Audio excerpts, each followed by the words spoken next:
reunião então está gravando. Acho que tá todo mundo de acordo com isso, né? Só um lembrete. E hoje a Caroline vai ser a moderadora. Então, quando você quiser começar a apresentar a Laís, Podemos? podemos. Então tá. Oi, pessoal. Como a Clarissa comentou, meu nome é Caroline. Hoje eu vou ser mediadora dessa reunião. O primeiro recado, só para reforçar aqui, é que a nossa reunião está sendo gravada e depois ela vai ser disponibilizada no YouTube da Iniciativa Brasileira de Reprodutibilidade e que também nós estamos ao vivo pelo Facebook. Se vocês quiserem fazer algum tipo de pergunta, vocês podem clicar na função de participantes, levantar a mão ou fazer a pergunta no chat, mas vocês também podem ficar à vontade se quiserem comentar durante a apresentação da Laís, caso vocês achem necessário. Hoje quem vai apresentar é a Laís Trajano, ela é biomédica formada pela Universidade Federal de Pernambuco e ela é mestre em ciências pelo programa de pós-graduação em Biociências e Biotecnologia em Saúde da Fiocruz Pernambuco. E hoje ela vai apresentar para vocês o artigo A Manifesto for Reproducible Science. Obrigada, Carol. Clarissa, eu não consigo compartilhar a tela. Sei. Então, tu mexer nas configurações. Eu... Autorizei. Ah, valeu.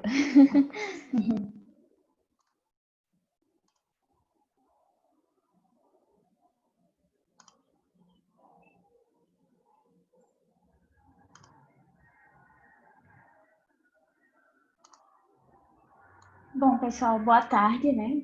Agradeço a apresentação da Carol.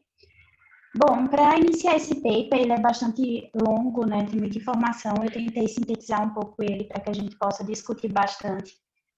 E eu trouxe só, na verdade, como os outros apresentadores trouxeram um pouco de quem é o primeiro autor, né, do artigo sendo apresentado.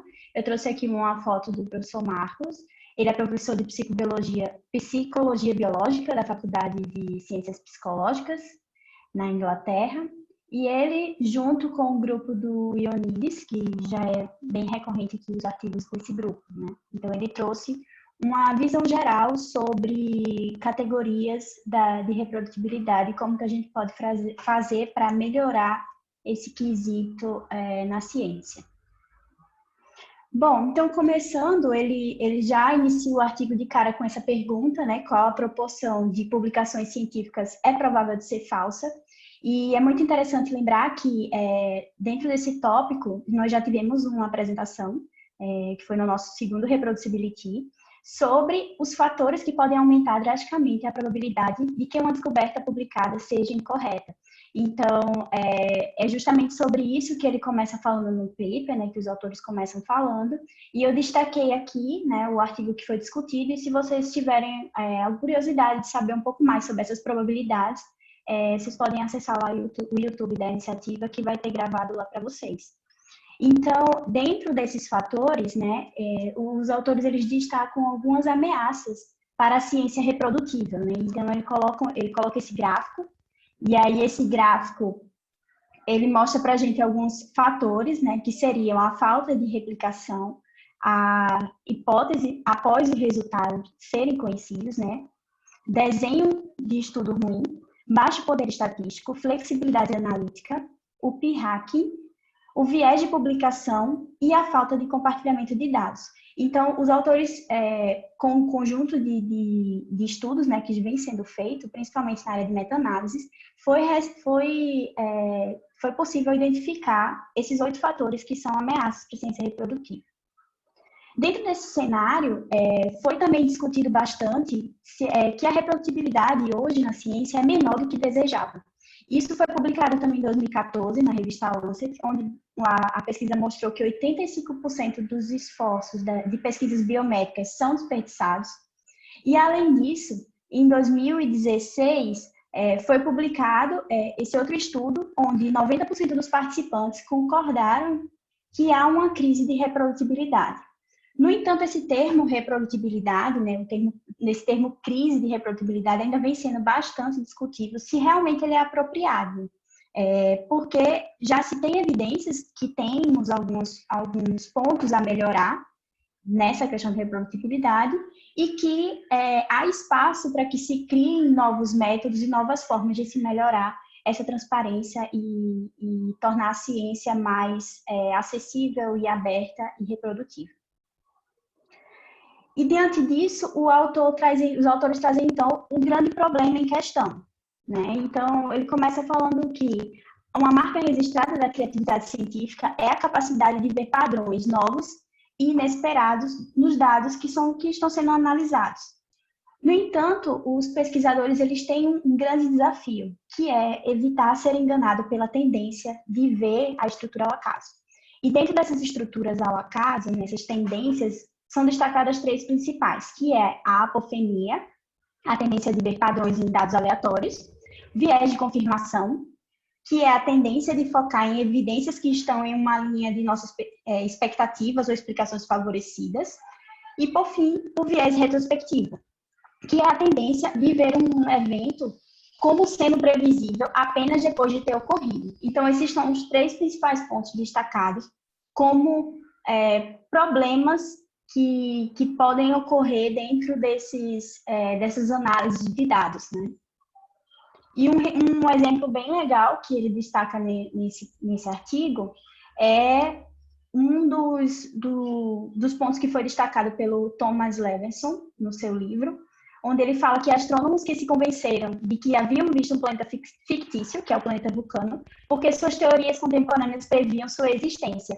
Então, isso é um viés, né, causado pelo experimentador. Então, você acredita, você tem uma ideia de que aquilo pode existir, ou seria o seu viés, né, você acredita nisso, que ele pode existir, e que você acaba realmente, possivelmente, vendo esse planeta, vamos dizer assim. E aí, para resumir o que o autor fala como um problema e por que isso é um problema, a gente vê que dentro da análise de dados, a gente pode dividir os dados em 2 tipos, ou a aceitação deles ou a rejeição deles. A aceitação seria quando aqueles resultados eles atendem às expectativas que você espera que aconteça no seu experimento e também o desejo apropriado, né? Que seria o que você espera que aconteça. A rejeição seria os resultados que você não espera. Ou seja, não é aquilo que eu espero para aquele experimento, então não está certo. Você vai repetir ou você vai rejeitar esses dados. No entanto, todas essas divisões, elas levam a um autoengano. E esse autoengano, ele vai aumentar essa taxa de descobertas falsas. Então, não quer dizer que porque você aceitou um resultado positivo, por exemplo, não quer dizer que ele seja verdadeiro, ou porque você rejeitou aquele resultado, quer dizer que ele seja falso. Então, esses vieses que aparecem no meio do caminho, né, e que são o grande desafio dos pesquisadores, é o que tem levado muito o aumento dessas descobertas falsas e dos erros nas publicações. Bom, diante disso, os autores eles sugerem medidas que podem para poder contrariar essa tendência natural dos cientistas que são motivados por essas descobertas de ver padrões no ruído. Então, seria uma maneira de você tentar driblar esses vieses que naturalmente venham a acontecer dentro das análises dos dados. Então, ele basicamente destaca 5 categorias, que seriam os métodos, relatórios de divulgação, reprodutibilidade, avaliação e incentivo. Dentro da categoria de métodos, as medidas que podem ser implementadas ao realizar a pesquisa são 4 tópicos principais que são destacados. O primeiro seria essa proteção contra esses vieses cognitivos, que são aqueles vieses que eu falei anteriormente. E para se evitar esses vieses, é possível que você possa fazer um pré-registro do seu desenho de estudo, resultados primários e também um plano de análise. E assim você assegura que quando você terminar o seu estudo, você vai cumprir tudo aquilo que você pré-cadastrou ali, pré-registrou, sem alimentar esses vieses, que no caso seria um viés pós-experimentação, né? Como foi falado anteriormente. O segundo seria melhorar o treinamento metodológico. E nesse ponto, nós temos treinamento estatístico aprimorado, educação metodológica contínua e ferramentas acessíveis. Já temos hoje, como é o caso dessas 2 aqui ao lado, duas ferramentas que auxiliam nesse processo de desenho experimental e que ajudam a diminuir esses vieses e também melhorar a forma que você pode fazer o seu desenho de estudo para que ele seja da melhor forma possível, né? Sem esses vieses que venham a atrapalhar. O terceiro ponto seria implementar suporte metodológico independente. Incluir pesquisadores independentes no design do seu estudo, no monitoramento, na análise ou interpretação dos dados da pesquisa. Isso significa que você ter na sua equipe um pesquisador que, vamos dizer, que esteja de fora do estudo, ele pode lhe auxiliar nessa proteção, vamos dizer assim, contra esses vieses, porque seria uma pessoa que não está diretamente envolvida com o estudo e que pode ver um outro lado daqueles dados e tentar blindar um pouco a visão de aceitação dos dados positivos que os pesquisadores tendem a ter. Por fim, a gente tem incentivar a colaboração e a ciência em equipe. E dessa forma, os autores destacam os projetos colaborativos multilocais e também incorporar uma ética de ciência em equipe ao treinamento de alunos. Nesse caso, seria desde que cada laboratório ter realmente, levar em consideração todos esses processos de reprodutibilidade, de ética na ciência, para que os alunos, dentro do seu processo de formação, eles consigam incorporar isso e seguir esses métodos, né, como realmente uma disciplina ou um ensinamento para que no futuro, quando eles se tornem pesquisadores e líderes de grupos de pesquisa, eles consigam melhorar essa visão ética, essa visão de metodologia mais confiável. Em relação aos relatórios de divulgação, eles destacam dois principais, né, que são medidas para implementar a comunicação da pesquisa. Primeiro seria promover o registro do estudo, como eu falei anteriormente, juntamente com a metodologia, né, que seria esse registro do desenho básico do estudo e a pré-especificação detalhada do estudo, dos resultados, planos de análises e todos os processos que vão ocorrer dentro da pesquisa. E o segundo seria melhorar a qualidade desses relatórios, né? E dentro dessa possibilidade de melhorar a qualidade desses relatórios, muitas pesquisas já têm sido feitas, muitos grupos, né? E dentre eles, é possível destacar o TOP, que é o Transparency and Openness Promotion, que são diretrizes que fornecem padrões como base para periódicos e financiamento, a ponto de que você consiga trazer para o seu estudo uma maior confiabilidade, uma maior transparência e uma maior reprodutibilidade também. E vale destacar que várias plataformas, né, já têm adotado isso, como o OSF, que é uma das plataformas utilizadas aqui pelo Reproducibility, onde você consegue compartilhar os seus dados e fazer até pré-registros, como outros tipos de ferramentas. Além disso, além do TOP, também temos o Consort, que também tem várias diretrizes, várias regras que podem ser utilizadas para esse melhoramento da qualidade desses relatórios. E, no fim, a função disso tudo seria promover uma maior transparência nesse planejamento e na divulgação das pesquisas. Em relação à reprodutibilidade, tem vários pontos interessantes aqui a serem discutidos. E, de modo geral, os autores eles colocam essas medidas para serem implementadas de uma forma que a gente possa apoiar a verificação da pesquisa. E, deste modo, ele destaca o Open Science, que seria a ciência aberta.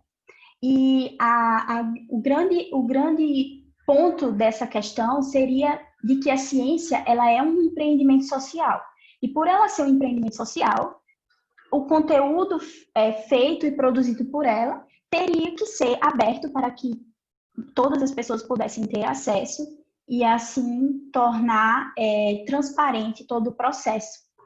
No entanto, por motivos históricos, isso não foi feito, né? Como o autor descreve no texto, ele poderia ter sido feito, mas por motivos históricos não foi feito. E que a credibilidade das afirmações científicas ela está enraizada nas evidências que as suportam. Então, se você não tem uma transparência nesses dados, a única confiabilidade que você tem é no autor que publicou esse artigo. Então, você tem que confiar plenamente naqueles dados que foram publicados. E, por último, ele coloca que tornar o conteúdo e o processo de produção de evidências e afirmações transparentes e acessíveis para outras pessoas é o ponto-chave da reprodutibilidade e da transparência, porque, deste modo, todas as pessoas vão ter acesso e vai ser muito mais fácil você mapear quando algum estudo não está, por exemplo, dentro dos padrões. Na categoria de avaliação, nós temos ele coloca como que é feito essa de revisão por pares, que geralmente é feita pelas revistas, né? Então, de forma geral, o que acontece é que o modo convencional dessas revisão por pares é feita de forma anônima e privada e puramente como um serviço. Então, o editor ele vai lá, seleciona um número limitado de revisores para avaliar a submissão de um periódico específico. E, de forma mais ilustrativa, o que acontece é o seguinte: o autor ele vai submeter o seu manuscrito, vai chegar até o jornal vai lá e ele vai verificar se aquele manuscrito está dentro do escopo da revista ou ele está de acordo com as normas da revista. Se ele tiver, ele passa, então, para essa revisão por pares, né? E aí é onde vão ser enviados aos revisores.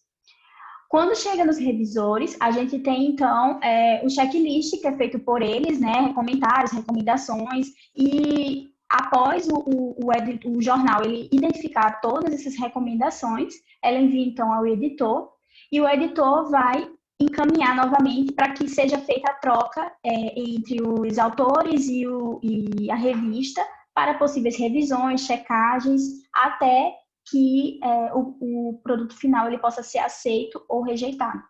E o que eu quero dizer com tudo isso? Que todo esse processo ele é feito de forma privada. Ninguém tem acesso da forma que isso é feito dentro desse serviço que é a avaliação nas revistas no método convencional. Então, o que é que os autores eles sugerem, né? Eles mostram que hoje já existem plataformas abertas, né, que funcionam como serviços de pré-print. E o que são esses pré-prints? São serviços onde os pesquisadores eles podem compartilhar os seus trabalhos e obter um feedback de forma mais rápida.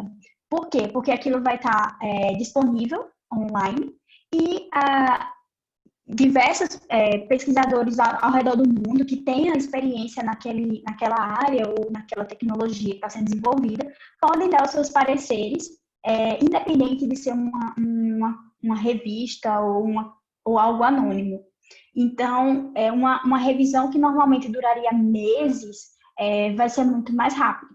E aqui eu trouxe algumas das ferramentas, né, que os autores destacam, que tanto tem nas áreas das biológicas, como na área das engenharias, e também na área de psicologia ou de ciências sociais. Então, essa é uma prática que vem ganhando bastante espaço para essas análises de pré-print. Outro ponto também são as análises, as revisões pós-publicação. E nesse ponto, o que acontece? O artigo ele já é publicado e os revisores eles podem fazer comentários também ainda, quase que instantaneamente, nesse processo muito parecido com o do pré-print, né? Vai ficar disponível numa plataforma e você consegue conversar, vamos dizer assim, com os autores do artigo. O que, por exemplo, se fosse numa metodologia normal, isso você teria que enviar ao jornal, alguma consideração ou algo que você achou que não está bem colocado, e o jornal que teria que fazer toda essa revisão e conversa e tal. Então, isso também demora bastante. E aí, dentro dessas estratégias de pós-publicação, eu trouxe aqui também destacando duas ferramentas, uma delas disponível pelo PubMed, e tem sido também bastante utilizada nessas questões de tentativa de agilizar esse processo. Posso te interromper rapidinho, Laís? É que o PubMed Commons não existe mais. Ele foi encerrado. E ele caiu. Estão me ouvindo? Né? Estão me ouvindo? Sim, sim. Só um minuto. Não, é só que o Sim. PubMed Commons que você tinha mostrado ali, ele foi desativado, acho que por falta de uso, né?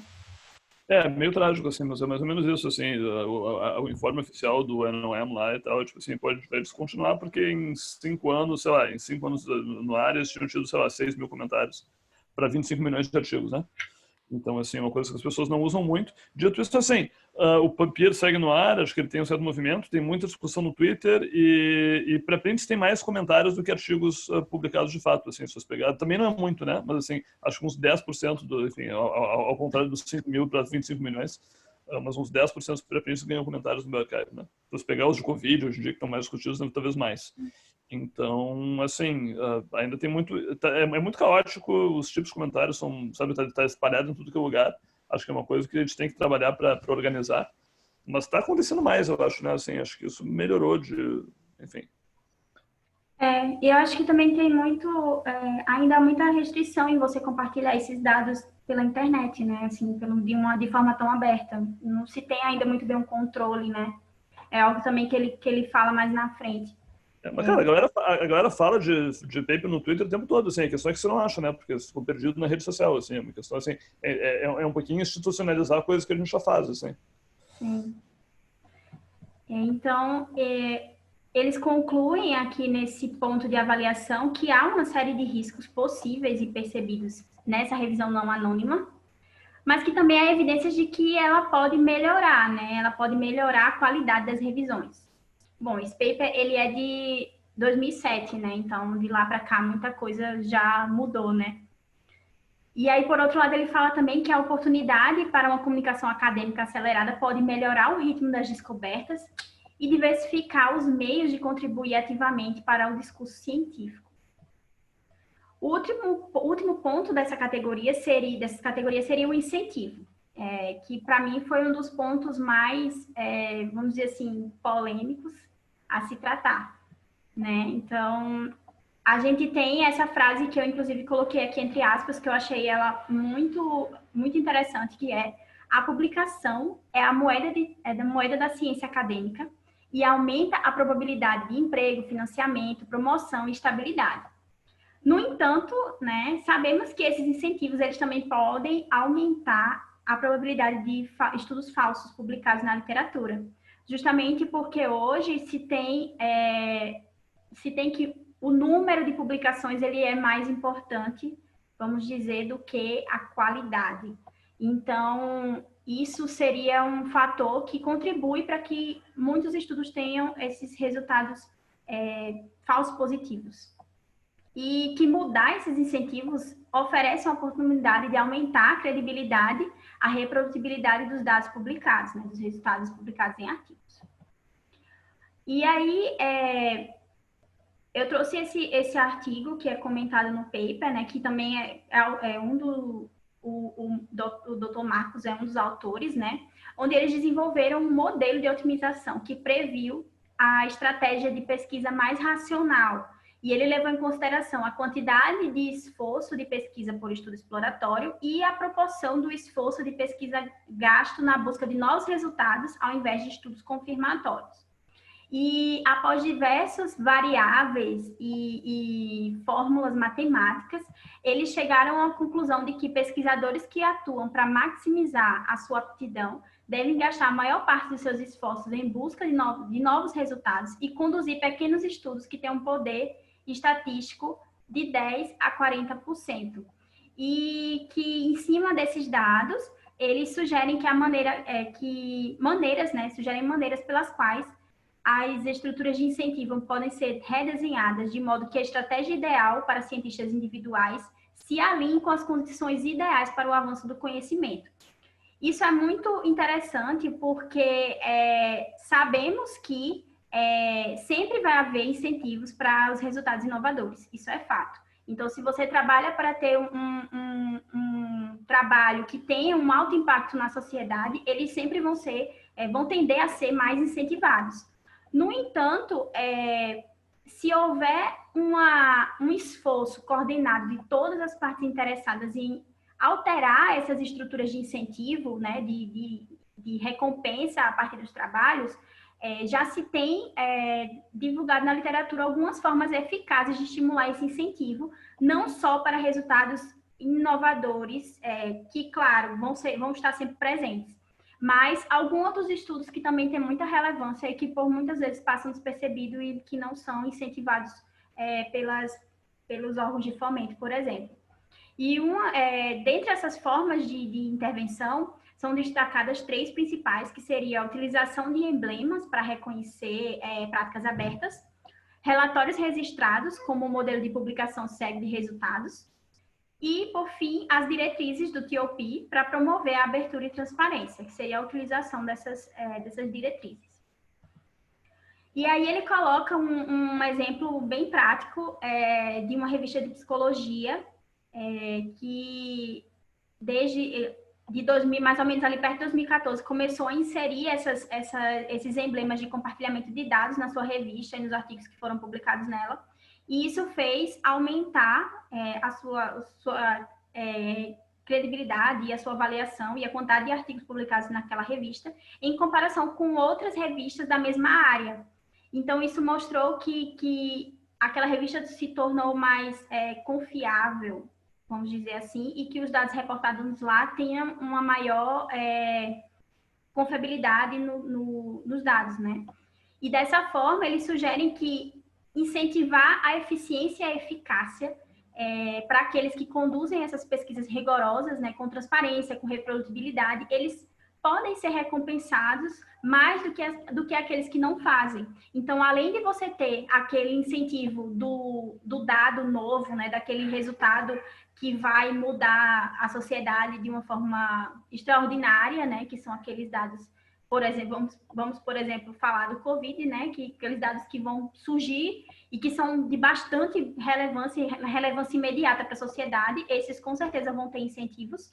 Mas se a gente for olhar outras categorias, como alguns que prezam essa eficiência, essa eficácia nos dados, essa rigorosidade na sua metodologia, eles poderiam também ser recompensados da mesma forma, já que eles estão prezando por uma pesquisa de qualidade.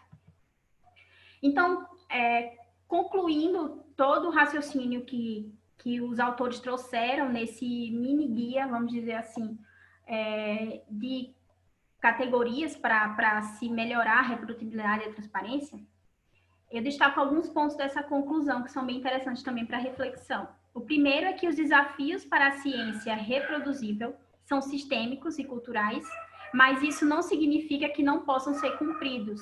Então, a gente sabe que é difícil, tudo que é novo é difícil de ser aceito, mas que com o decorrer da aceitação das pessoas e do conhecimento de que aquilo pode melhorar de alguma forma a ciência, eles podem sim ser cumpridos.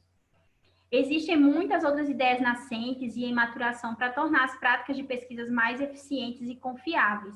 E nessa frase eu puxo a seguinte, que também é um pouco sobre isso, que é que a verdadeira compreensão da melhor forma de estruturar e incentivar a ciência surgirá lentamente e nunca será concluída, justamente pelo fato de que a ciência ela está em constante transformação, as ferramentas elas estão em constante transformação e a gente nunca vai saber qual realmente é a melhor forma, mas a gente tende a melhorar de alguma forma.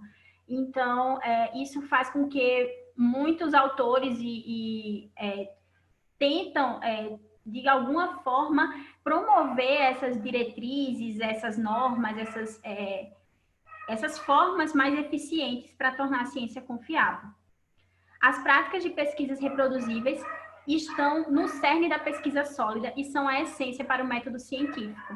Então, quanto mais aquele resultado se reproduz ou aquela metodologia é eficiente para reproduzir aqueles dados, mais ela vai ter confiabilidade no seu artigo publicado e mais aquele método vai ser utilizado por ser um método confiável e reprodutível. E, por fim, as soluções propostas também podem dar origem a outros desafios. Ainda há incerteza sobre quais estudos merecem ser replicados e quais seriam as estratégias de replicação mais eficientes. Então, justamente como foi falado anteriormente, tudo vai estar em constante construção e desconstrução. sabemos que a ciência é feita de perguntas e mais perguntas, então quando surge uma possível resposta, já surge outra pergunta em cima daquela resposta. Então, é basicamente o que os autores falam aqui, que esse processo de melhoramento da transparência, da reprodutibilidade, da confiabilidade dos dados publicados hoje, eles vão continuar estando em constante transformação e em constante melhoramento também. E aí eu coloquei aqui algumas referências complementares que, quando for divulgado lá no OSF, vocês podem pegar para poder dar uma lida, uma conferida. E é isso. Obrigada pela atenção de vocês. Obrigada, Laís, pela apresentação. Agora a gente abre para questionamentos e dúvidas que vocês tiverem. Oi, Só um eu comentário gostaria de fazer um comentário. Oi, desculpa, Clarissa, Não, pode ir desculpa, primeiro. eu achei que não tivesse ninguém, era nada. Só ia falar que foi a nossa apresentação mais pontual até hoje. Muito bom. E o artigo não é pequeno, então, assim, pô, assim, eu acho que parabéns pela objetividade, assim, foi muito streamline, assim, e tal, achei bom. Obrigada. Bom, parabéns também, Laís, muito legal. Aqui é o Michael de Porto Alegre falando. Eu concordo com todos os pontos apresentados nesse artigo e apresentados por ti aqui, mas nas conversas que eu tenho tido com algumas pessoas, alguns amigos que estão trabalhando no exterior, existe uma relutância muito, muito grande em alguns pontos. Por exemplo, os dados abertos e especialmente o pré-registro do protocolo. Eu sei que tem estratégias para tu proteger contra tua ideia ser roubada, mas essa é uma relutância que eu percebo, assim, de algumas pessoas que trabalham em áreas similares à minha, não só no Brasil, que o grande medo é de serem roubados. O que tu diria para essas pessoas, para tranquilizar o coraçãozinho delas, que o compartilhamento, o registro de protocolo é uma prática segura e benéfica, e não o contrário disso? Se é que tu concorda com isso, vamos ver agora. Então Obrigado. talvez... Obrigada pela pergunta, né? Na verdade, talvez eu não seja a melhor pessoa para falar se essa metodologia é confiável ou não, porque eu não utilizo, né? Então não tenho como defender. A visão realmente que eu tenho é a visão do autor, né, que incentiva essas práticas, ao mesmo tempo que ele fala que existem incertezas, existem formas que ainda precisam ser melhoradas, mas eu acredito que a tendência no futuro vai ser isso. Infelizmente, agora a gente está vendo, né, com o Covid, que tem muitas, como o Olavo falou, né, a questão dos preprints, mas acho que talvez o Olavo, a Clarissa possa falar melhor sobre esses bancos de dados abertos, né, mas assim, eu não tenho uma opinião formada sobre essas aberturas também, porque realmente dá um pouco de receio de você colocar esses dados abertos, principalmente, por exemplo, dados epidemiológicos, que você passa muitos anos coletando e acaba, em algum momento, não sendo viável você disponibilizar toda uma pesquisa de campo, por exemplo, em dados abertos. Mas, lógico, deve ter as medidas de proteção, tem que ter as medidas de proteção. Se essa for uma tendência, ainda tem muito a melhorar, né? E tranquilizar as pessoas que pretendem usá-las. Acho que você nunca compartilha os dados de forma anônima, né? Então, acho que essa coisa de você ter, pelo menos na parte de compartilhar os dados e não do registro, assim, você tá colocando lá, tá com seu nome, assim, ele é seu. Não sei como é que alguém pode te tirar isso. Não, você pode usar para alguma análise extra e tal, né? Tipo assim, acho que o medo para uma coisa das É benéfico, né? De ser citado e de ser... Enfim. Não, assim, eu acho que são duas coisas diferentes, né? As duas coisas existem. Eu acho as duas uma bobagem, assim, mas isso é pessoal, assim, acho que a gente tem que abordar elas de qualquer jeito, porque nem todo mundo acha.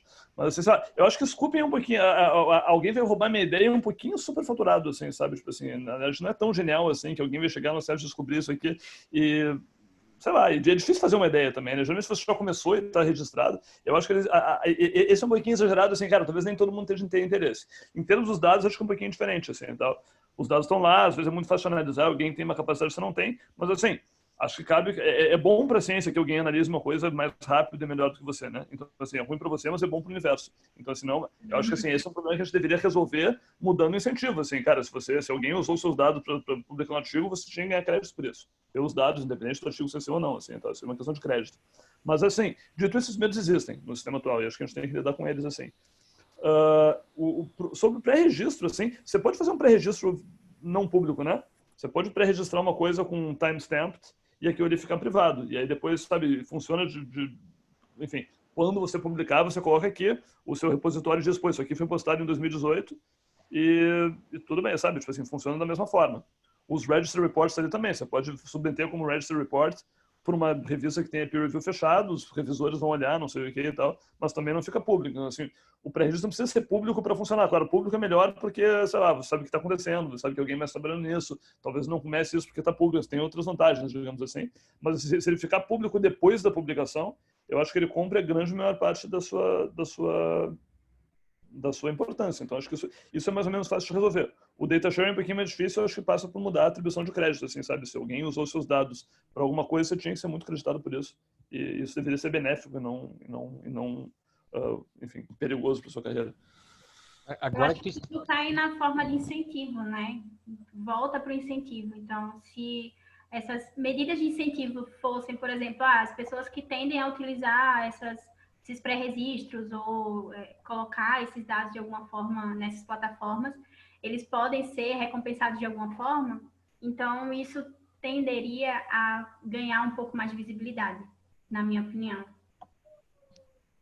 Tem uma dificuldade que os pré-registros, os registros, os protocolos, eles têm um DOI, atribuído, tu pode citá-los, mas isso não contabiliza, acho que pelo menos no Brasil, a gente não tem como contabilizar esse tipo de citação porque não está indexado. Aí acaba não tendo como valorizar, não tem como recompensar, não tem como dar esse benefício. Mas é uma coisa a melhorar. A outra coisa que o Olavo estreitou um pouco mais a conversa, que é o seguinte, quando a gente submete um artigo, eu acho que o grande medo das pessoas não é o dado estar aberto depois do teu artigo principal já estar publicado, porque dali tu já botou o pezinho, já fincou a tua bandeira, todo mundo sabe que é teu. Mas enquanto ele está no processo de avaliação, ele vai para uma revista com dado aberto, 2, 3 pessoas leem, mas negam. Aí tu tem que mandar para outra. Aí daqui a pouco passaram-se 8 meses, 1 ano, e teus dados abertos giraram na mão de 8, 10 pessoas ao redor do mundo, copiaram, fizeram download, e aí daqui a pouco tu já nem sabe mais se aquele cara teve uma ideia paralela à tua ou se são os teus dados mesmo, mas o fato é que teus dados brutos rodaram o mundo antes de serem publicados. Acho que esse é o principal receio das pessoas. Mas publique um pré-print, tipo assim, sabe? Acho que isso pode configurar plágio também e desencadear numa retratação, assim, apesar de ser um caminho mais longo, acho que existe como corrigir esse tipo de problema, né? De novo, cara, assim, publica o pré-print antes de mandar para o peer review. Para mim isso é fácil, né? Tipo assim, pô, tá público, assim, e tal. Tipo assim, a maneira mais fácil de proteger o dado é deixar ele público, assim, e tal. Agora, assim, alguém pode analisar de outro jeito que você não fez, não sei o que e tal. Daí história, parabéns, né? Aí meus parabéns. Aí é em benefício da ciência, né?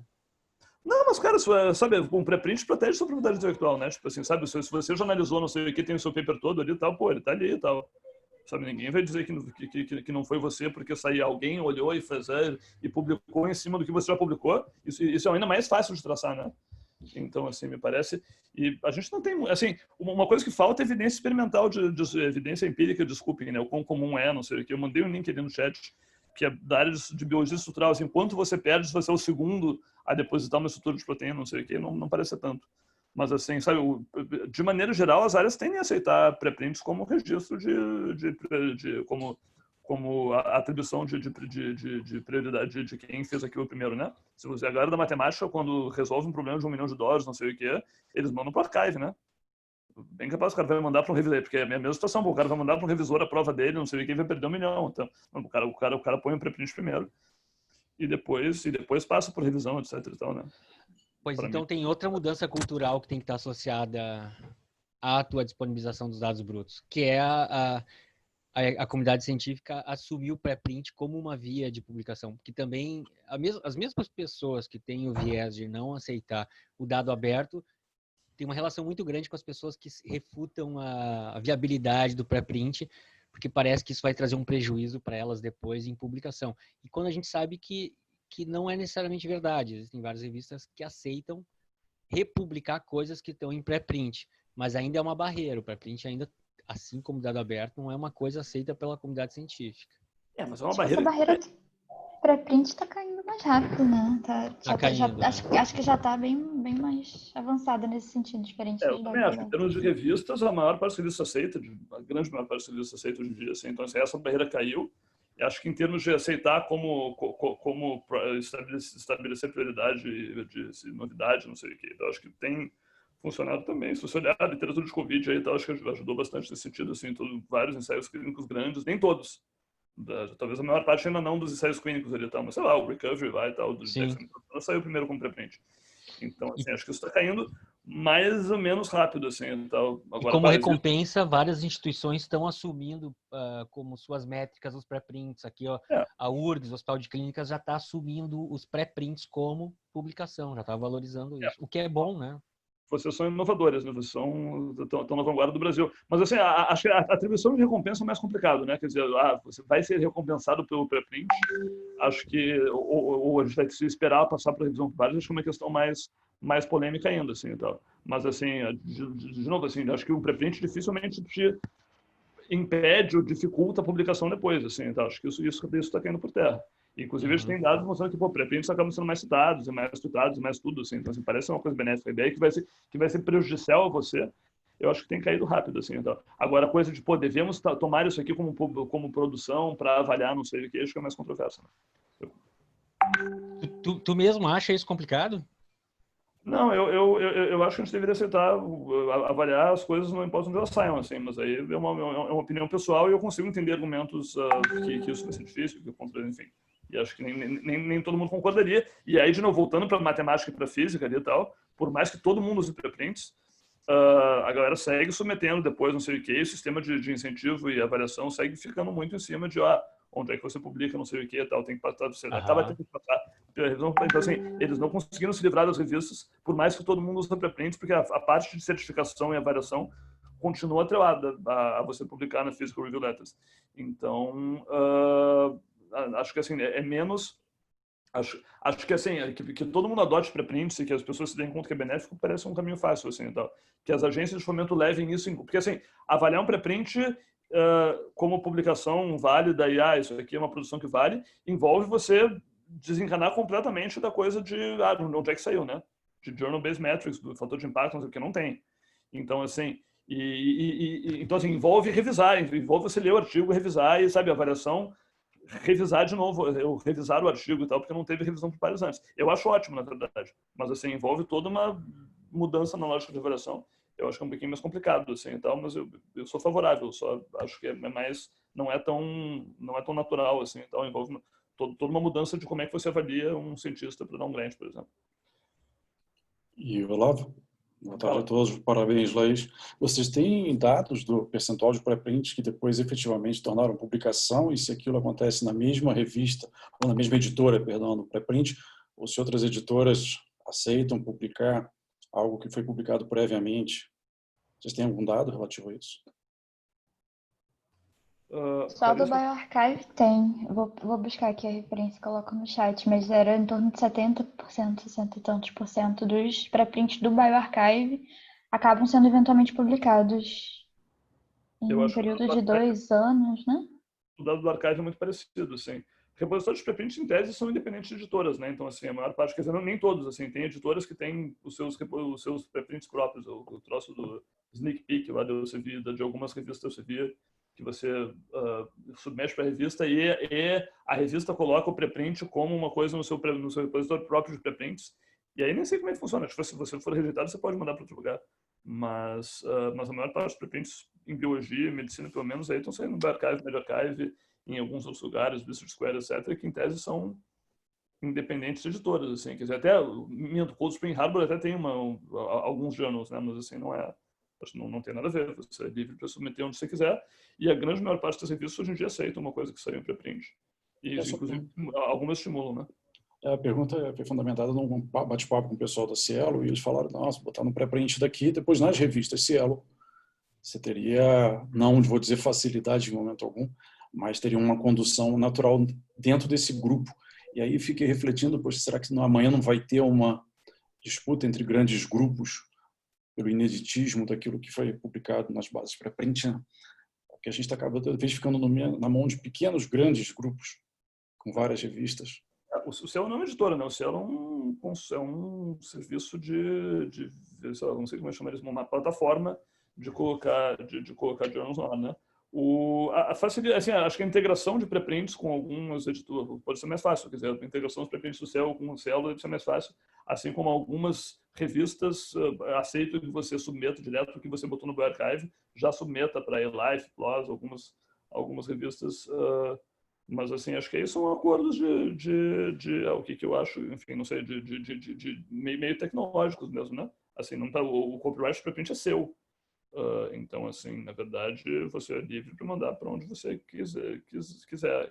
Ele é acessível ao Y, inclusive qualquer pessoa seria, enfim, depende da licença que colocar, mas assim, com atribuição na licença padrão, assim, e tal, você pode comprar, mas assim, nada impede você de mandar para lá para cá. Eu não sei como é que funcionam esses serviços de preprints por editoras específicas. Acho que o Sneak Peek da Elsevier é o mais conhecido ali, tal. O Memória, os Frutos do Cruz tinham um fast track deles também e tal. Mas a princípio também, assim, cara, se você tá se dando o direito de rejeitar o artigo, você não pode evitar que a pessoa submeta, né? Acho que não pode ter essa regra. Sem dúvida, não você evitar que alguém queira submeter em outra revista. Meu medo é que amanhã a gente tenha, não vou dizer preconceito, mas se você submeter um pré-print para a revista A, eu sou do grupo B, não quero saber mais de publicar, porque aquilo já foi submetido. Eu sou a favor do pré-print, eu acho que é uma etapa necessária. Mas eu sempre reflito sobre a questão desses pequenos, grandes grupos que se formam no mundo das editoras e que a disputa pelos artigos e pelos pré-prints fica cada vez maior. É só uma reflexãozinha. Não, acho em termos de ficar na mão dos editores, não pode ficar pior do que está, assim. Mas, Isso aí. Gente, mais comentários, perguntas. O Nailton fez uma cara de ironia. Sempre pode ficar pior, na verdade. Mas é difícil, assim.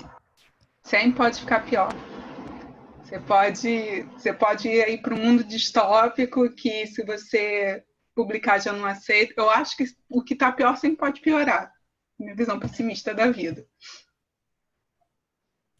Acho que um pouco mais de realismo, não, talvez, mas ok.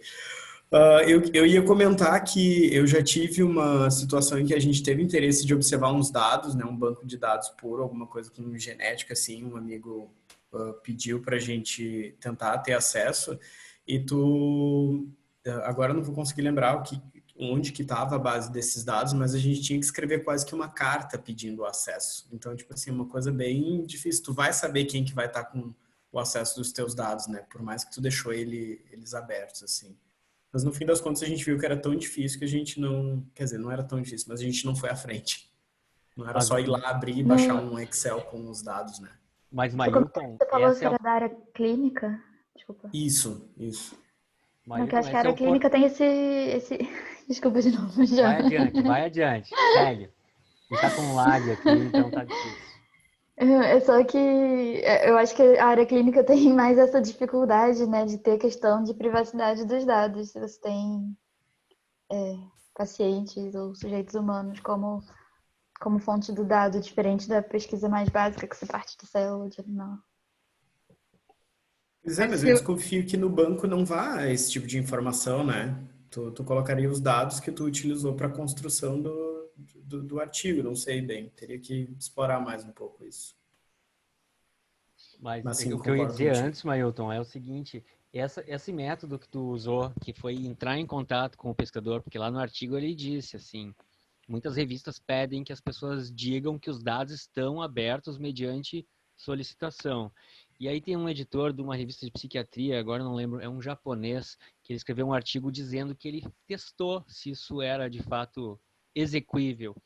Ele entrou em contato, primeiro que ele pediu os dados para as revistas, dos autores que mandavam para a revista dele, tá? Ele era editor, ele pedia, eu quero ver os dados. Quase totalidade já retirou a submissão porque não tinham esses dados brutos para disponibilizar. Tá? Já deram o passo atrás, tiraram a submissão, foram submeter em outro lugar. Mas ele tinha os nomes dos autores e tinha o nome dos artigos. Então ele foi atrás e viu que uma parcela desses artigos foi publicado com o tempo em outros lugares. E tinha aquela frasezinha lá: a gente disponibiliza os nossos dados brutos se alguém quiser. E ele fez o teste. Ele escreveu para as pessoas pedindo os dados brutos. Nenhum deles tinha o dado bruto para fornecer. Eram dados parciais, eram dados de alguns experimentos. Uns alegavam que, sei lá, o HD quebrou, que não tinham o dado. Enfim, tinha uma série de alegações. O ponto dele era provar que essa declaração que as revistas dizem que que pedem que a gente bote para parecer que são transparentes, ela não funciona. O que funciona é tu botar o teu Excel, a tua base de dados aberta, e a pessoa, quem quiser, não precisa pedir autorização para ninguém para usar. Está disponível. Tem a obrigação de fazer a citação e o reconhecimento, né, enquanto tu usuário, mas tu não tem que pedir, não tem que ter um middleman aí para gerenciar, te dar acesso ou não. Esse era o ponto que eu queria fazer, que essa coisa de transparência, esses badges que foi falado, né, de transparência, tem que ver como é que são atribuídos, porque às vezes é só para inglês ver também, tá no papel, né, uma cor de cavalheiros e damas, mas cumprir mesmo que é bom, às vezes falta dar um passo adiante. Eu não sei se alguém tem alguma experiência, mas, por exemplo, a Elsevier, eles encorajam, assim, se tu tem métodos para publicar, daí a gente tem uma revista específica só para métodos. E tu quer publicar dados, daí também é. Só que isso é pago. Essa parte de tu disponibilizar os dados e tu disponibilizar os teus métodos, daí é pago. Então, por mais que o jornal tenha também, né, essa possibilidade, daí tu tem essa barreira de ter que pagar para poder fazer essa disponibilização. Não, você tem vários repositórios que não são pagos, né? Você pode usar o SF, Zenodo, Figshare, você tem uma série de repositórios que são gratuitos, que são financiados por grants vários e tal. Enfim, aí o modelo de financiamento varia, assim, sei lá, governos ou entidades filantrópicas, assim, geralmente são repositórios que têm um plano de sustentabilidade, então assim, eles garantem que mesmo que eles percam todo o funding, eles vão estar online até 2000, sabe-se lá quanto. Mas assim, tem várias opções, assim, que assim, não depende da editora para compartilhar os dados, assim, você pode simplesmente linkar sabe, os dados estão no SF aqui, pronto. E o mesmo que o Michel falou para dados vale para código também, assim, então vou mandar um link aqui e tal. Mas enfim, mesma coisa, assim, então vamos pegar coisa que em tese está acessível, vamos pedir para os autores, e esses caras aqui, inclusive, sei lá, olharam as respostas, assim, é muito bom, assim, quem é você? Tipo assim, sei lá, menina, fale para o seu orientador para falar comigo, ele tem que ter uma razão muito boa para pedir os dados, assim, tá? Então, assim, claramente não funciona você botar available under request, assim, então, com certeza, eu acho que isso é fato. E um ponto importante até que está sendo comentado aqui no chat, né, sobre a questão do não anonimato da pessoa que está fazendo a revisão, né, também facilita um pouco, até a Flávia, se quiser falar um pouco sobre isso aqui, que ela falou no comentário, mas eu achei bastante importante, porque torna realmente um processo mais transparente, né, e aí vai tender a uma maior confiabilidade daquilo que está sendo mostrado. Foi o João Ricardo que comentou ali, não sei se você quer comentar. Eu só ia fazer esse comentário mesmo, que eu acho que a discussão do Open Science do lado do autor é uma discussão que pesa sempre para o autor, mas do lado da revista tem essa necessidade também de fazer o processo de parecerista ser mais aberto, né? A gente viu aí com a coisa do Covid, a quantidade de artigos publicados em velocidade rápida que fica meio questionável. Como é que foi o parecer disso? Os pareceristas pegaram esses problemas ou não? E muitas vezes é publicado por um autor famoso, aí passa mais rápido para o processo de parecerista. Eu comentei o exemplo da Frontiers, né, que eles fazem isso. Se você dá um parecer, você recebe uma nomeação no artigo publicado, né, que você foi parecerista. Então, existe um certo é como se você estivesse batendo o martelo que aquele artigo tá bom e você dá a sua reputação junto com ele. Isso ajuda o processo, deixa ele de qualidade maior, né, e publicar as trocas de parecer, eu acho que é importante também. Essas coisas tem que entrar nessa discussão. Era só esse o comentário. Não, isso não é... Ops. Não, diz. Não, o que eu ia complementar é que tem dois lados também, né? Tem aquela questão de que quem não conhece aquela pessoa que fala, meu artigo está preso porque tem sempre um referi, você tem certeza, aquela pessoa que tem certeza que o referi prendeu o artigo porque vai publicar igual. Então, acho que é aquela mesma pessoa que tem todo o medo, isso ajudaria a reduzir, eu acho que esse medo que existe do dado ser meu, então você aumenta, então o referi ele vai dar a cara a tapa ali depois, né? Então, aquela pessoa que está fazendo uma bad science, que vai ver o seu dado e vai tentar reproduzir mais rápido, atrasar, isso vai reduzir. E tanto a confiabilidade no processo de revisão, ele aumenta também, né? Eu gosto muito, eu uso a Frontiers, eu gosto muito dessa ideia que eles têm. E quem já revisou um artigo, assim, ó, quem costuma revisar artigos, já deve ter passado por a experiência de você fazer uma revisão, apontar as críticas do trabalho, e o segundo revisor, de uma forma muito estranha, um trabalho cheio de falhas, fala, tá tudo lindo, tudo maravilhoso, o artigo tem que ser aceito. Isso fica um pouco estranho, você nunca vai saber quem é aquela outra pessoa, né? Então, se isso fosse mais transparente, as pessoas também fariam um trabalho, acho que de uma forma mais comprometida também.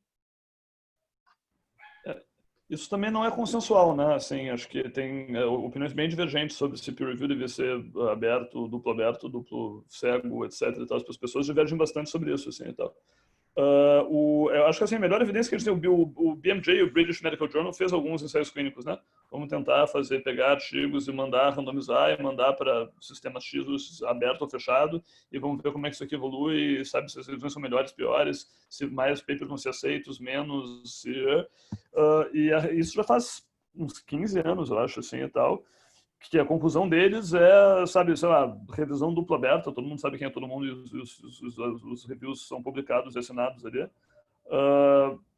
Não melhora, assim, não muda tanto a qualidade de revisão, assim, melhora um pouco, faz os revisores serem mais educados e dificulta um pouquinho você achar revisores. É mais difícil você achar alguém que tope revisar um paper sabendo que é obrigatório que aquilo seja assinado do que alguém que seja, enfim, é mais fácil achar um revisor anônimo que se você pudesse ser anônimo. Várias revistas te dão opção, né? Eu assino todos os meus reviews há um tempo já e tal, por questão de princípio. Então, assim, várias revistas não deixam opcional, assim. Então, mesmo quando não deixam opcional, eu ponho meu nome, né? Tipo assim, eu assino meus reviews, enfim. Tendo a concordar com você, assim, acho que melhora. As pessoas têm muito medo de que, isso aqui você vai, aí você não vai poder, você vai se sentir, vai ser complicado criticar algumas pessoas, não sei o que, vai diminuir a sua capacidade de crítica. Por outro lado, também diminui a sua capacidade de crítica injusta, né? Sabe, se, tipo assim, por um lado, ser anônimo previne você ter medo de criticar, também permite você pisar em cima e massacrar uma coisa que não merece, ou aceitar os seus amigos, ou uma série de coisas, assim, não sei, assim, um viés por outro, não parece uma troca muito razoável, assim. No fim das contas, eu acho que, cara, você faz melhor tudo que você assina, né? Sabe, anonimato, mais do que viés, não sei o que, sabe, se você está anônimo, é uma desculpa fácil para você fazer um trabalho meio sloppy, né? E, cara, sobre, se tá preso com o revisor e o cara vai pegar os dados, gente, publiquem um preprint, assim, então, assim, saiam desse mundo, pelo amor de Deus, assim, então, não consigo entender esse tipo de paranoia não me faz mais sentido, assim, tipo assim, cara, sério, é bom para a saúde mental, assim, vai fazer bem para vocês. Será que isso é síndrome de Estocolmo? A gente tá preso... Pode e ser, ainda agradece e paga para os nossos captores. A gente usa preprints há 4 anos, assim, e tal, assim, só se deu bem com isso, né? Tipo assim, a Clarissa tem um preprint lá que, saiu na Science, não sei o que, saiu no The Economist, saiu não sei o que, e tá em preprint ainda, não foi publicado. Vai ser em algum momento, assim, e tal, mas aí, cara, você tira o estresse da cabeça, né? As pessoas já leram, já circulou, já citaram, já tweetaram, já tudo, assim, e tal. E aí, sabe, o que vem depois é só um processo de certificação meio burocrático. E, cara, assim, faz bem para a saúde mental, assim, não tô nem aqui como advogado de open science, tô advogado de, sei lá, é bom pra gente, né? Tinham perguntas no chat, mas depois eu queria fazer uma pergunta para a Laís também. Não sei se quem está falando aqui no chat quer Natália, você abrir. quer... E acho que o João Ricardo também tinha feito uma pergunta antes. Você quer comentar aí? Oi pessoal. Eu entrei no grupo hoje de gaiata, como diz aqui no Nordeste. Eu estava comentando sobre a Frontiers porque eu conheço colegas que eles são editores e revisores na Frontiers, em Psychology, e eles têm comentado de experiências do tipo, quando eles recomendam a não publicação de um artigo, fazem uma revisão muito crítica, eles são excluídos do processo e a Frontiers convida novos revisores. Então, é só um comentário em relação na área de Open Science, é muito comentado isso também, não na área, né, mas nos temas de Open Science, a gente sabe que quando se coloca uma métrica, tem uma regra de que as pessoas ou as instituições vão necessariamente criar formas de contornar, né, driblar essa métrica. E no caso de tornar revisões, acoplar as revisões à autoria dos artigos, pode gerar esse tipo de efeito também nos periódicos publicarem, tanto os revisores, os editores e os revisores terem maneiras de publicar certos artigos com revisões mais favoráveis, como evitar revisões negativas, como o caso desses colegas que estão comentando nos bastidores que isso acontece. Então, tem várias críticas da Frontiers sobre isso. E, no caso, eu vi uma discussão recentemente que eu achei bem interessante, essa é a minha filha falando, em que sugeriram que, em vez de focar na autoria da revisão, focar no conteúdo, porque aí tanto força o revisor a ser mais educado, né, como o Olavo comentou, mas também não foca tanto nessa questão da reputação do revisor, porque você pode deixar anônimo e deixar só o conteúdo aberto, e meio que eles sofrem pressão para não fazer revisões que sejam apenas revisões que subscrevem o que o artigo está propondo, né? Então, você pode realmente avaliar o processo de maneira transparente. Tem periódicos que já fazem isso, se não me engano, acho que o F1000 faz, Colabra, acho que faz, não lembro, mas eu só queria comentar sobre isso. Desculpe se eu estou atrapalhando as regras do grupo, na verdade eu meio que entrei atrasada e é porque eu tenho curiosidade sobre Open Science e vivo procurando um grupo, na verdade, para discutir o assunto e vi que o grupo de vocês estava com esses com um chapter, né, do Reproducibility e fiquei curiosa para fazer parte. Então, desculpa aí se embacei. Nem sabia que não tinha regras, mas enfim, tente não, cara, assim, sem zoom-bombing já tá legal, assim, tá, a gente já tá achando que tá super organizado hoje. Mas bom ponto, assim, que são coisas separadas, tipo assim, uma coisa é divulgar a autoria da revisão, outra coisa é divulgar o conteúdo, né? E eu diria que divulgar a autoria da revisão realmente não é consensual, é controverso, tem gente que é contra, e tem suas razões, mas assim, divulgar o conteúdo não tem por que não, né? Tipo assim, aí, pô, me parece, sabe, é um desperdício gigante você revisar um paper, não sei o que e tal, e que vai se perder, sabe, pô, escreveu 5 páginas sobre o troço, e aquilo se perde, não faz nenhum sentido, né? E, sabe, de novo, acho que mesmo só divulgando o conteúdo também já te estimula, talvez, a fazer um trabalho melhor, assim, mesmo que você não esteja ensinando. João, Ricardo, você queria fazer outra? Eu ia fazer um comentário bem rápido, só com naquela coisa de divulgar o dado também, que a gente fica nessa coisa, eu não quero divulgar porque vai roubar o meu dado, etc e tal.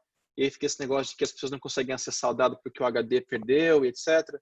E tem uma discussão que eu tenho tido muito grande com o pessoal de dados aqui, é que existe uma coisa ética maior que tudo isso, que é você guardar o dado de uma forma que ele não vá se perder, porque ele é uma produção cultural, comunitária, da sociedade que não pode ficar no computador de uma pessoa, ela tem que ficar pública, ela foi gerada com financiamento público, com participação pública, e ela tem que ser usada, né? Então, mesmo depois que eu termino de usar o meu trabalho, eu tenho uma responsabilidade ética de botar isso num repositório que vai ser mantido pela eternidade, para que possa ser usado por alguém, por algum outro momento, para qualquer coisa, né? Então, isso acho que é até mais importante do que o medo de roubarem meus dados, alguma coisa assim, é a vida do dado, né? A capacidade do dado de ser reutilizado depois. Eu diria que vai além de dados participantes. Se você fez pesquisa com dinheiro público, etc e tal, acho que a mesma coisa vale, né? Dito isso, assim, mas uma coisa importante para quem faz pesquisa em gente é conseguir prever isso no termo de consentimento, né? Porque, assim, acho que hoje em dia isso tem acompanhado gente, assim, que, pô, tem coortes de anos, décadas, às vezes, assim, e tal, de dados, assim, e tal, mas, pô, fizeram um TCLE lá atrás que não previa compartilhar dados, agora quer compartilhar os dados hoje, mas assim, em tese você não tem aprovação ética. Então, assim, é uma coisa que é importante você discutir com os participantes. E acho que, assim, a maior parte dos participantes não vai vai ser favorável a compartilharem dados, pô, mais gente vai poder usar, sabe, melhor, assim, eu estou contribuindo mais. Mas, enfim, obviamente, em termos de ética em pesquisa, faz parte de você conseguir dizer isso. E você não prevê isso lá, enfim, no seu termo de consentimento, pode prender isso aí pela eternidade depois, né? Então, assim, é uma coisa a ser pensada.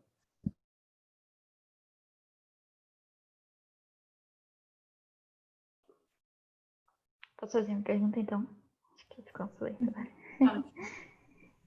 Não, é que acho que a gente foi falando, assim, é muito legal e tal, mas várias dessas coisas que a gente está falando são um pouco fora das nossas mãos, assim, enquanto aluno de pós-graduação, assim, do que eu, né, o que a revista vai fazer, como é que o sistema vai me avaliar lá na frente e tal.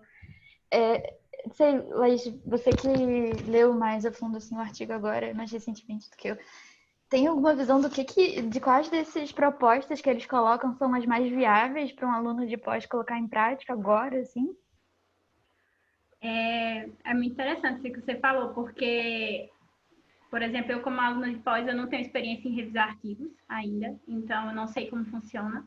A gente sabe por ler, né, agora mais ainda que tratando desses artigos de reprodutibilidade, eu estou aprendendo um pouco mais, mas eu acho que o ponto principal, que é o que eu mais, assim, concordo, é a questão da educação mesmo, de tratar isso como um ensinamento, né? Que é aquela questão de incorporar mesmo a ética da ciência, a forma como devem ser analisados os dados, explicar como funcionam essas plataformas, porque muitas vezes a gente desconhece mesmo, é uma questão de desconhecer a plataforma. Então, se você conhece, você acaba perdendo um pouco desses medos, desses questionamentos que foram citados aqui, né? Eu acho que é uma questão realmente de mudança cultural, como até o próprio artigo fala, mas eu acredito que isso tem que ser da base. Então, é o que fala, acho que para tudo, é educação. Então, eu acho que se você tem um laboratório em que você inclui os seus alunos para que eles pensem sobre isso, para que eles reflitam, para que eles busquem, para que eles consigam identificar esses pontos, eu acho que já é um excelente começo. Então, acho que se eu tivesse tido essa noção, vamos dizer assim, lá no começo, na iniciação científica ou no mestrado, algumas coisas, alguns pontos específicos como esses, talvez muita coisa poderia ser repensada, né? E eu acho que dessa forma, com a minha visão como aluna de pós-graduação, né? Eu acho que isso faz falta, né? Acho que não sei se alguém mais quer comentar alguma coisa, algum aluno de pós queria comentar um pouco sobre isso também, mas eu acho que essa é a minha visão. Se você tem essa preparação, se você coloca isso como um ponto importante, um ponto a ser discutido, eu acredito que a ciência no futuro só tem a ganhar, porque é muito difícil, às vezes, você mudar o que já existe, mas você pode ir aos poucos introduzindo e mudando a forma de pensar, a forma de avaliar. Então, assim, sendo bem otimista e bem sonhadora até um pouco, mas eu acho que é nesse processo, a minha visão, assim, que funciona. Se eu puder fazer um contraponto empírico ao pessimismo teórico da Clarissa, assim, cara, a gente só tá aqui por causa dela, né? Tipo assim, foi você que inventou esse troço, E assim, não, literalmente, assim, a gente está fazendo o reproduzibilidade do Brasil porque a Clarissa resolveu fazer, assim, e tal. E em cima do modelo que foi criado lá e tal, por 3 alunos de pós-graduação em Oxford, né? E a gente está hoje aqui discutindo um artigo que discute todas essas coisas, e a Laís, que também é estudante de pós-graduação. Então, assim, sei lá, se alguém aprender alguma coisa com isso e puder levar qualquer das sugestões de qualquer ponto aqui e tal, você está, como aluno de pós-graduação, fazendo, aliás, vocês duas, e quem mais está aqui, e, sei lá, o pessoal começou essa coisa, tá rolando já, né? Não sei, acho que tudo tá ao alcance, assim, se você pensar pelo lado da educação e do spread the word, assim, e tal, eu acho que tudo tá ao alcance de todo mundo. Claro, assim, tem coisas que são só práticas pessoais, eu disponibilizar meus dados, decisão minha, às vezes não é nem sua, porque tem orientador, não sei o quê. Mas, enfim, e tem coisas que você depende do sistema todo, assim, mas mesmo essas, sabe, ser um aluno de pós-graduação não inviabiliza que você ajude. Acho que você está ajudando. Acho que... Não quis dizer por esse sentido, assim, eu acho que eu concordo com a Laís, nessa coisa de buscar tocar no assunto, assim, trazer à tona e falar mais e tal, é legal. Mas, assim, eu não sou editora de nenhuma revista para falar, não, eu acho que os meus revisores deveriam fazer assim. Ainda? Um dia, quem sabe. De repente tem, mas talvez tenha editora aqui, né? Mas eu acho que esse é o ponto importante. Como o Olavo falou, essas modificações não vão acontecer de uma hora para outra, vão demorar ainda um tempo. Está acontecendo até bem rápido. Agora, daqui a pouco o Olavo vai ser pró-reitor de pós-graduação aí na universidade. Ele vai levar essas ideias.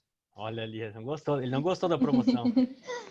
Daqui a pouco a Larissa vai ser editora, daqui a pouco a Laís vai fazer parte de uma agência de fomento e vai ter... Então, quer dizer, mas quando vocês tiverem, quando todos nós tivermos esses cargos, e se vocês perceberem a tabela 1 do artigo, ele não bota como parte stakeholder, ele não bota investigador, ele bota jornais, as agências de fomento, as editoras, mas ele não bota muita responsabilidade sobre o pesquisador. Vai ser só quando a gente estiver ocupando esses cargos mais altos que a gente vai poder fazer alguma coisa. Ele entende isso. Só que aí a gente também tem que entender que a gente já vai estar defasado e já vai ter uma outra coisa vindo, né? E tem que estar aberto para mudar, porque é assim que funciona. A gente está sempre atrasado. Mas nesse meio tempo, quando o Michel for presidente do CNPq, vocês vão ganhar todos os grants se vocês forem early adopters, assim, né? Então, assim... Não, mas isso é uma coisa real, assim, sabe? Tem um lado profundamente egoísta, assim, não é uma coisa de bom samaritano, assim, sabe? Se o mundo está mudando, se você mudar primeiro, você vai se dar melhor, porque as regras vão ser diferentes daqui a 10 anos, né?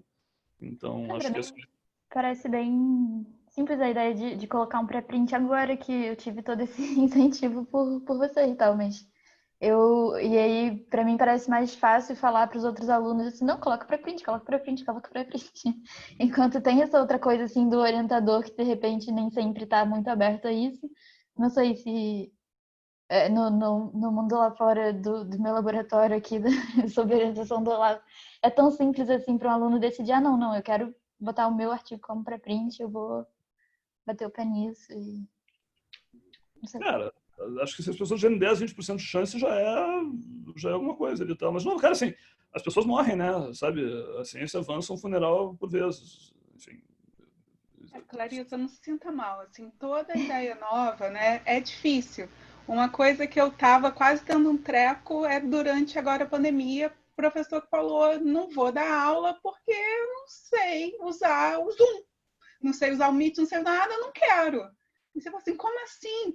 Então, coisas simples. A função do cara é dar aula, né? Ele faz isso há 30 anos. E agora mudou a plataforma, não quer. Então, tudo que é diferente, tem esse pessoal que vai ser contra, porque é diferente, porque gosta de ser contra. E eu concordo com a Olavo, a gente tem que aprender, está sempre aprendendo e fomentar a educação. Eu me tornei professora porque eu acredito no poder transformador da educação e a gente tem que tentar espalhar isso, educar e parabéns a todos os estudantes de pós-graduação, que eu sei que o tempo é corrido e estão se dedicando para mudar a mente dos outros e aprender. Eu aprendo muito, estou aprendendo muito também. E eu tenho apesar de ser uma pessoa um pouco pessimista, eu tenho essa visão utópica de que a educação ajuda.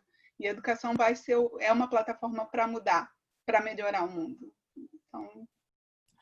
Flávia, aí, pegando o gancho de professor, também sou professor da universidade, assume a culpa. Até então, o nosso programa de pós-graduação está formando o quê? Pesquisador ou cientista, né? Que base a gente dá para esse pessoal fazer ciência, conhecer ciência, pensar em ciência, ou a gente está formando um mero pesquisador que tem ali um objetivo, é buscar os métodos para responder aquela pergunta. Então, a gente tem também uma grande parcela que cabe, aí você também, repito o que você falou, agradeço a oportunidade do Olavo de conhecer o trabalho junto com essa equipe dele maravilhosa que está abrindo a minha cabeça. Depois de 20 anos dentro da universidade, formando um monte de gente, agora eu começo a rever todo o processo de formação desse pessoal e do fazer a ciência. Só agradeço a todos vocês. Eu discuto bastante com alguns colegas, né, que eu acho que o termo que a gente tem de programa de pós-graduação, no fim das contas, é só para obter, em vários locais, né, é só para obter o título de pós-graduação realmente, porque não há um programa, não há uma formação realmente. Em vários locais, tu só aprende o que teu orientador faz como pesquisa e daí tu reproduz isso, né? Por experiência própria, assim, da gente tentar em sala de aula colocar melhores práticas de ciência, a gente pergunta para os alunos de onde que vem, o que eles sabem a respeito de como se faz, e é só porque foi passado culturalmente dentro de cada laboratório e se espalhou entre um laboratório e outro, né? Então, acredito que se a gente coloca a ciência aberta também como cultura dentro dos laboratórios, vai acabar se espalhando um pouco, até porque acho que a ciência aberta traz muito mais ajuda do que empecilhos. É só realmente essa negação do primeiro contato que as pessoas têm, né? Então, de chegar e dizer assim, a gente tem ferramentas para facilitar a vida, entendeu? E elas ainda são acesso aberto. Pegando o gancho da pós-graduação, que eu acho que ele é bem importante, a Roberta Andreev fez um comentário ali e tal, e na verdade a gente terminou um Hack Week aí e tal, semana passada, e um dos grupos se dedicou exatamente a isso, tipo assim, a tentar ver como é que conceitos de transparência, integridade científica e ciência aberta, etc., são analisados nos programas de pós-graduação, começando numa área bem específica aí, enfim, com uma meta de expandir isso aí para as áreas de ciências biológicas gerais. Então, não sei, Roberta, você quer comentar aí? Acho que você está mais a par do tema de todo mundo aí. Na verdade, a gente começou a fazer esse projeto, que nem o Olavo falou, e aí a gente começou a avaliar uma área só fisiologia, né? Porque a gente começou a avaliar tudo isso pela plataforma Sucupira, que é a plataforma onde a CAPES tem acesso aos programas de pós-graduação, as ementas, as propostas, e é por onde eles são avaliados, né? E a gente começou pela parte de fisiologia, enfim, só para começar a ter um embasamento melhor, assim, de o que a gente pode avaliar, como que a gente pode avaliar. Então, o projeto está bem piloto ainda, mas a gente vai continuar no pós-No Budget Science. E a gente já está conversando para expandir para a área toda de Ciências Biológicas 2, mas a nossa visão que a gente teve fazendo a avaliação desses primeiros 24 PPGs é que realmente não aparece esses conceitos, ou aparece muito pouco. Assim, reprodutibilidade, a gente pesquisou, apareceu acho que 2 vezes só em PPGs, e uma delas foi citando que uma pessoa fazia parte da iniciativa brasileira de reprodutibilidade. Então, tipo, não tem nada a ver com o PPG incentivando a reprodutibilidade, mas sim que fazia parte da iniciativa. Então, ciência aberta também foi muito pouco mencionado, pré-print, então, não existe, porque também são o que os PPGs acabam escrevendo nessas propostas, são o que eles são avaliados, né? Que apareceu muito impacto de publicação, número de publicação, qualidade, quantidade, todas essas coisas. Mas agora o objetivo é realmente conseguir fazer essa análise com maior profundidade, maior detalhamento. E aí tudo isso está registrado, está no OSF e tudo mais. Se alguém quiser contribuir também com mão de obra e pensamento sobre isso, acho que é super válido. E a ideia, depois, no final das contas, é conseguir ver o que realmente existe no programa de pós-graduação atualmente no Brasil, claro, numa área específica, que é a nossa área, que é Ciências Biológicas, majoritariamente, e depois tentar construir uma disciplina / curso que dê um enfoque de formação mesmo. Tanto para pós-graduandos, quanto para professores, ou enfim, quem pesquisador tiver interesse. Eu acho que é uma meta bem legal. Manda o link do SF ali e tal, eu não sei de cor. E vocês estão abertos a gente que querem se engajar no projeto ainda? Ou vocês já estão... Claro, sempre. Não sei. A gente está, na verdade, a gente fez só esse piloto no No Budget Science, mas agora a gente vai começar a fazer realmente o projeto, botar a mão na massa para expandir para outras áreas. A gente só analisou a fisiologia por enquanto. Mas quem quiser, tiver interesse, enfim, obviamente, a gente está aberto. Manda seu contato então, para as pessoas saberem. Mando. Eu vou procurar aqui o ESF, vou passar. Flávia? Não, eu ia perguntar se vocês estão avaliando pelas ementas dos cursos, é isso? A gente está fazendo 2 avaliações iniciais, assim, que a gente vai discutir se essas são as melhores mesmo. Mas o primeiro é ver a proposta, tipo, lá na plataforma Sucupira tem vários itens. Um dos primeiros itens é a proposta do curso, e aí é onde realmente tem a parte mais descritiva, de fato, que tem histórico, tem as disciplinas que são oferecidas e tudo mais. Então, isso é o que a gente está analisando, primeiramente, que é a proposta. E também a autoavaliação, pontos fortes, pontos fracos do programa e tudo mais. E uma segunda avaliação que a gente está vendo são as disciplinas oferecidas. E aí a gente vê se as disciplinas oferecidas batem com a formação essencial. E aí a formação essencial que a gente julgou, assim, são disciplinas de metodologia científica, bioestatística, integridade científica, boas práticas, enfim, coisas assim. E aí a gente está indo por essas 2 frentes por agora, vendo a proposta da plataforma Sucupira e as disciplinas oferecidas. Entendi. Não, é só porque, por exemplo, as ementas, do jeito que são, elas são muito travadas e às vezes são muito antigas também, né? Então, por exemplo, no comentário da Laís e do Maiton, por exemplo, esse semestre ofereceu uma disciplina que é Seminários Integrados em Endocrinologia. E como a gente está à distância, eu fiz uma avaliação, é que todo mundo apresenta o seminário, né? Tem duplos que apresentar, mas todo mundo tem que ser o revisor do seminário. Porque os alunos de pós-graduação não são revisores ainda. E foi uma mudança de paradigma. Parecia que eu estava propondo algo extremamente absurdo para esses alunos, né? Então, eu ensinei, mandei vídeo, como ser revisor e tudo mais. E toda a aula a gente ia falando sobre a revisão anterior. Mas isso não está na minha ementa, por exemplo. Eu sei que não é reprodutibilidade, mas isso tem a ver com a ideia do fazer científico, né? Então, foi muito legal. Agora, essa semana é a última aula. Então, depois de 2 meses, eu começo a dá para ver a evolução das pessoas, né? O pensamento crítico, a evolução, a análise. Mas foi uma proposta totalmente alienígena para os alunos, porque eles nunca foram colocados nessa posição. Um aluno até falou que se sentia poderoso. Então, eles nunca foram colocados nisso. Eles começaram a achar revistas que tinham, procurar para aprender, revistas que publicavam o que os referis falavam. Então, isso é uma coisa que não está na minha ementa. E eu achei legal. Então, é uma coisa que eu vou manter na disciplina. Mas eu não tenho como mudar a ementa, por exemplo. Então, eu não sei...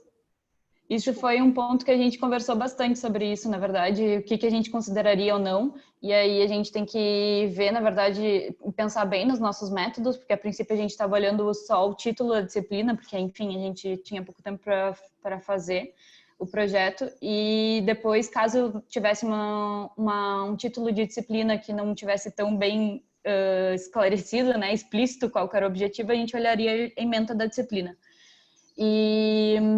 Mas isso aconteceu muito poucas vezes, assim, mas é algo que a gente tem que aceitar, assim, porque, claro que muitas vezes a pessoa vai falar de bioestatística, mas para falar de bioestatística ela precisa dar uma pincelada sobre metodologia científica, desenho experimental e tudo mais, mas aí, no final das contas, a gente não tem como avaliar isso. Um segundo passo, que é algo que é prospectivo, assim, também, é fazer survey. E aí a gente consegue, só que aí precisa de passar pelo comitê de ética e tudo mais, e aí fazer um survey dos participantes, dos discentes, e survey dos docentes, para ver qual que é a perspectiva dos discentes, de como eles estão sendo formados naqueles PPGs, e dos docentes para ver qual a formação que eles acreditam estar formando ali, né, os alunos. E talvez passar para a coordenação, e aí, enfim, aí, então são várias, diverge bastante, assim, tem uma grande divergência aí que pode ser feita. Então é um projeto bem grande, assim, ele tem bastante coisa para ser feita, e eu acho que se tiver mais pessoas interessadas, também porque a gente já está dentro do projeto, a gente já pensa muito fechadinho, né, então as pessoas com diferentes olhares, mesmo que seja só para pensar em cima, acho que é super válido. E o projeto tem 3 semanas de vida, assim, então ainda dá tempo de entrar. Super legal a proposta. A minha sugestão era justamente falar com os discentes, né? Eles que sabem como que eles estão sendo formados, né? Como é que eles se sentem em relação a isso.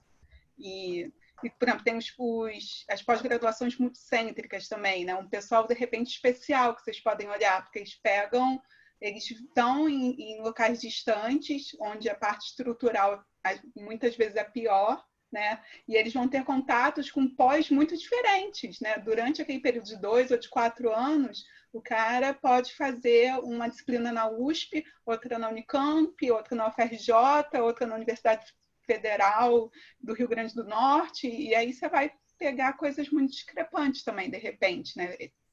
Separando esses alunos e dando um olhar especial para eles também. Minha sugestão. Isso. É exatamente isso mesmo. Fala. Não, pode falar.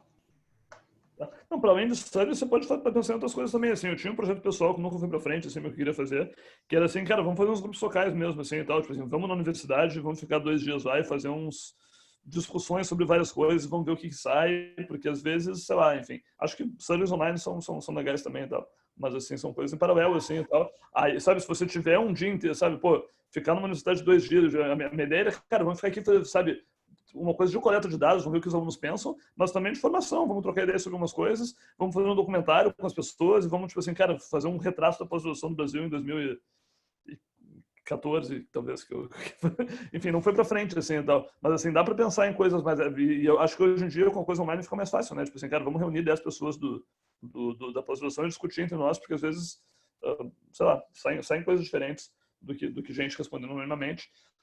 E tem um lado talvez um pouquinho mais intervenção, um pouquinho mais, pô, vamos conectar pessoas, botar as pessoas para discutir, daqui a pouco, sabe, não é só pesquisa, você cruza um pouquinho para o lado de fazer diferença também, né? Mas uma coisa não exclui a outra, claro.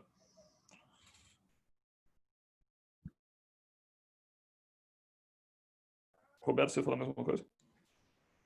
Não, acho que isso é uma intervenção bem legal, assim, mas eu vejo que também essa parte de Journal Club, que nem está sendo feito aqui, ou, enfim, toda essa parte de aulas online, enfim, todo esse novo paradigma aí que está sendo montado pós-pandemia, eu acho que é super válido, assim, e acho que a gente tem que incentivar ainda cada vez mais e claro, mas também é aquela questão de bolha, né? Então, as pessoas que vão se interessar por aqui são as mesmas pessoas que já sabem um pouco sobre isso. Então, é legal, mas também eu vejo, assim, muitas das pessoas que eu conheço que talvez não estejam no Journal Club em alguns outros momentos são as mesmas pessoas que eu vejo, às vezes, reclamações dizendo que a formação é muito deficitária, assim, em termos de... que realmente gostaria de ter disciplinas de mais formação, disciplinas que veem que existem gaps de conhecimento, mas também, às vezes, não corre tanto atraso, assim, de, enfim, botar a mão na massa. Mas eu acho que tudo é válido, assim, eu acho que são formas diferentes de ensinar e formas diferentes de aprender, e eu acho que essa ideia também de disciplina é muito boa, assim, principalmente com essas várias plataformas. A princípio, a gente já tem também uma plataforma para essa disciplina, que acho que é o Edmar tá aqui, não sei se é o mesmo Edmar, que ofereceu, então, que ele já tem uma plataforma, então acho que os caminhos estão super abertos aí. Pô, eu acho que você 2 Oldmars, cara. Pô, É. Oldmar o e-mail dele é Oldmar, assim, um e-mail com o próprio nome. Sabe, não tem outro. Você quer comentar aí, Oldmar? Não, nada, não. Só dizer que sou eu mesmo. Tá. Mas eu concordo com o Roberto, assim, cara, nunca foi tão fácil furar bolha, né? Claro, assim, bolhas são sempre, mas assim, tem muita coisa disponível, mas acho que conseguir viabilizar isso, e isso é incrível, porque, assim, sabe, pô, a gente é muito feudal em termos de ciência, tem muita dificuldade de ser do laboratório, e talvez essa pausa aí e tal, pô, não tem que fazer um laboratório, vou ter que me interessar por outras coisas, seja uma puta oportunidade, na verdade. E acho que a gente tem que aproveitar fazendo umas coisas dessas, assim, então, isso é importante viabilizar, né? Você tem razão, assim, nem todo mundo corre atrás espontaneamente. Então, assim, fornecer formatos estruturados para as pessoas se conectarem, fazerem coisas e tal, é uma coisa importante, assim, acho que caiu a ficha para mim hoje em dia que, cara, é o que a gente faz, assim, no fim das contas, o que eu faço hoje em dia é conseguir estruturar pessoas em volta de projetos, assim, e tal. A Iniciativa Brasileira de Produtividade é isso, o Nobel Science Hack Week é isso aqui talvez, enfim, mas sabe, conectar a gente distante em torno de objetivos comuns, assim, e tal. E não é tão simples, sabe, assim, sei lá, alguém tem que fazer, a gente tem feito e tal, não é tão simples, mas não é tão difícil também. Mas assim, você tem que criar plataformas para as pessoas interagirem dentro do sistema que existe, né? Então, assim, a gente tem um grande serrapilheira, tem dinheiro, a gente vai fazer uma coisa, você vai ter listado uma colaboração grande, vai ganhar uma publicação, não sei o quê, então apontar isso aqui, linka você com 150 pessoas. E o Nobel Science Hack Week também, a gente vai pagar você quando era presencial, vai pagar você para vir para o Rio, um summer, sabe, meio que uma escola de inverno, não sei o que, você vai ganhar um certificado, etc e tal, mas também, cara, pô, vamos botar você em contato com... Então, assim, acho que usar os formatos antigos para propiciar formas de colaboração novas é uma coisa que é importante, assim, então a disciplina vai um pouquinho nessa linha também, assim, a gente vai te dar crédito, não sei o que e tal, mas vai ser uma oportunidade para você sair completamente da sua bolha aqui e tal, interagir com gente de um monte de lugares. E acho que tem muito mérito nisso, assim, então, e, obviamente, com o que a gente faz isso muito, mas, assim, não era o nosso objetivo inicial, assim, hoje em dia é a maior parte da contribuição do nosso grupo, eu acho.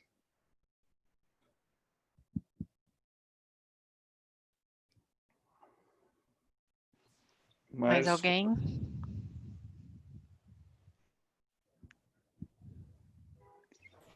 Então, acho que é isso, né, pessoal? Encerramos por aqui. A nossa próxima reunião é na primeira quarta-feira do mês que vem, que vai ser dia 7 de outubro. Discutindo Estimating the Reproducibility of Psychological Science, eu acho, né, que é o artigo grande de reprodutibilidade em psicologia. Na verdade, as próximas 3 edições, eu acho, vão voltar para um lado mais empírico, né? Tipo assim, como é que a gente avalia a reprodutibilidade e, enfim, dados mais concretos sobre o tema. Quem é que apresenta? A Bruna? A Bruna. Tá.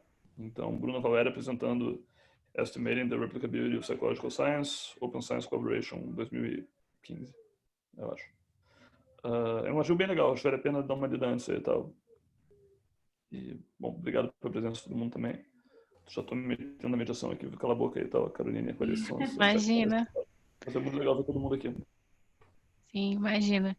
Obrigada, pessoal. Então, é isso. Parabéns, Laís, de novo pela apresentação. As discussões foram muito valiosas hoje também e a gente sempre tem aprendido bastante. Até a próxima. Tchau, Tchauzinho, gente. pessoal.